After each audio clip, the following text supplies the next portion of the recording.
আজকে সকাল 7:30টার সময় গাজীপুরের কলেজ গেট এলাকায় এই দুর্ঘটনাটি ঘটে। এই দুর্ঘটনার পেছনে দায়ী হচ্ছে হঠাৎ করে রাস্তায় ফেলে রাখা এই ধরনের বোর্ডগুলো। কুয়াশার কারণে চালক দেখতে পায়নি এবং অনেক দূর পর্যন্ত এটা ধাক্কায় নিয়ে আসছে। ক্লোজলি যদি আমরা দেখতে যাই তাহলে আমি দেখলাম এই বোর্ডটা এই ট্রাকের সাথে লেগে প্রায় 10 ফিটের মতো হেস্টের সামনে আসছে। তবে শেষ পর্যন্ত আমি কোনো হতাহতের খবর পাইনি।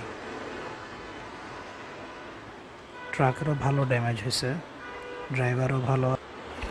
মূলত কুয়াশার কারণে এই ধরনের দুর্ঘটনাগুলো ঘটে, তাই এই কুয়াশার মধ্যে সবাই সাবধানে গাড়ি চালাবেন, রাইড করবেন এবং সর্বোপরি সাবধানের সাথে গাড়ি চালাবেন। গাড়ির হেডলাইট, টেল লাইট, পারলে ইমার্জেন্সি লাইট এগুলো জ্বালিয়ে রাখবেন। সবাই যেন সুস্থ থাকে, সবাই যেন নিরাপদ থাকে, আমাদের জন্য সবাই ভালো থাকে, দোয়া করবেন। আসসালামু আলাইকুম।